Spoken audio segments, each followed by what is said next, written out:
রাজা রামমোহন রায়ের জন্মস্থান খানাকুলে রেল সংযোগের সম্পূর্ণ পূরণের পথে আরও এক ধাপ অগ্রগতি হলো। খানাকুলে রেল সংযোগের পথে বড় পদক্ষেপ। ৪৩ দিনের মাথায় সার্ভে শুরু করলো রেলের প্রতিনিধি দল। আরামবাগ থেকে খানাকুল পর্যন্ত বহুল প্রতীক্ষিত নতুন রেল লাইন প্রকল্পের কাজ দ্রুত গতিতে এগোচ্ছে। কেন্দ্র সরকার কর্তৃক এই প্রকল্পের সার্ভের বিজ্ঞপ্তি প্রকাশিত হওয়ার ঠিক ৪৩ দিনের মাথায় আজ শুক্রবার ১৩ই মার্চ খানাকুলের রাজা রামমোহন রায় মেমোরিয়াল হলে এসে পৌঁছালো ভারতীয় রেলের পূর্ব রেলওয়ে বিভাগীয় দল, ইস্টার্ন রেলওয়ে টিম। নবজাগরণের প্রতীক রাজা রামমোহন রায়ের জন্মস্থানকে রেল মানচিত্রে যুক্ত করা খানাকুলের মানুষের দীর্ঘদিনের দাবি ছিল। গত ২৮শে জানুয়ারি আরামবাগ থেকে খানাকুল পর্যন্ত ২৭ কিলোমিটার নতুন রেলপথ প্রকল্পের চূড়ান্ত অবস্থান সমীক্ষার ফাইনাল লোকেশন সার্ভের জন্য রেল মন্ত্রক ৮১ লক্ষ টাকা বরাদ্দ করেছিল। সেই বিজ্ঞপ্তি রেশ কাটতে না কাটতেই মাঠ পর্যায়ে কাজ শুরু করে দিল রেলের ইঞ্জিনিয়ার ও আধিকারিকদের এই প্রতিনিধি দল। এদিন মেমোরিয়াল হলে রেল টিমের উপস্থিতিতে হাজির ছিলেন খানাকুলের বিজেপি বিধায়ক সুশান্ত ঘোষ। তিনি বলেন, খানাকুলের মানুষের কাছে এটি এক ঐতিহাসিক মুহূর্ত। রাজা রামমোহন রায়ের স্মৃতিধন্য এই ভূমিতে রেল চলাচলের জন্য আমরা দীর্ঘদিন লড়াই করেছি। কেন্দ্রের মোদী সরকার সেই দাবি মেনে নিয়ে দ্রুত কাজ শুরু করেছে। রেল সূত্রের খবর, এই সার্ভের রিপোর্টের উপর ভিত্তি করে পরবর্তী পর্যায়ে জমি অধিগ্রহণ ও লাইন পাতা চূড়ান্ত নকশা তৈরি হবে। রেল লাইনটি আরামবাগ থেকে খানাকুল পর্যন্ত পৌঁছাবে। প্রকল্পের ফলে আরামবাগ ও খানাকুলের মধ্যে যাতায়াত ব্যবস্থা আরও সহজ হবে এবং স্থানীয় অর্থনীতি ও পর্যটন শিল্পে নতুন গতি আসবে বলে মনে করছেন সংশ্লিষ্ট মহল। আধিকারিকরা আজকে ওনারা এসেছেন।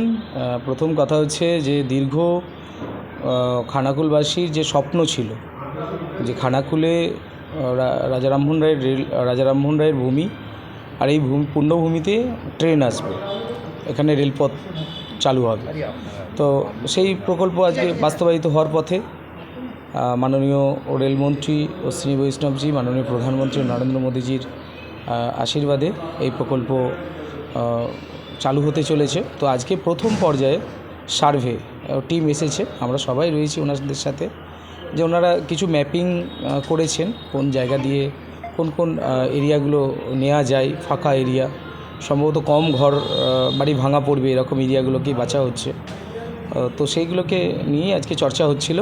তো অলরেডি খুব তাড়াতাড়ি কাজ শুরু হবে বলে আমরা আশাবাদী আছি। আজকে অনেকটাই কাজ এগিয়েছে।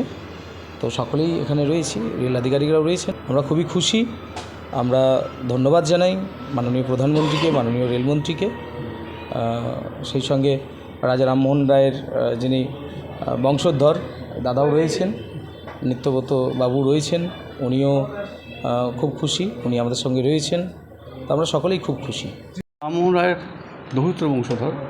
এই রেল লাইনটা করার জন্য দীর্ঘদিন ধরে 1977 সাল থেকে লেখালেখি চলছে। আর বর্তমানে দাদাকে পেয়ে আমরা রেল লাইনের ব্যাপারটা ত্বরান্বিত করতে পারলাম। আমাদের খুব সৌভাগ্য।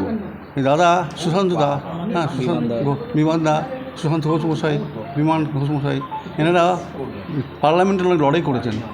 নীতিন গডকরির সঙ্গে সরাসরি কথা বলেছেন সুশান্তবাবু, এবং পার্লামেন্টে উনি পরে এর সঙ্গে দেখা করেছেন, অশ্বিনী বৈষ্ণব দেখা করেছেন, কথা বলেছেন, প্রাইম মিনিস্টারকে বলেছেন সুশান্তদা এবং আমাদের বিমানদা।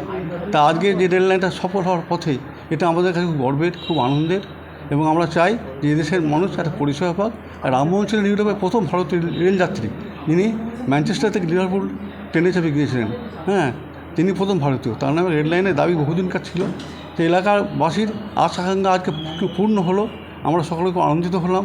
ধন্যবাদ সুশান্তদাকে, ধন্যবাদ বিমানদাকে, এবং আমাদের উপস্থিত আপনারা যারা আছেন সকলের শুভার্থী, শুভেচ্ছাকামী প্রত্যেককে আমি আমার আন্তরিক ভালোবাসা নিয়ে বক্তব্য শেষ করছি।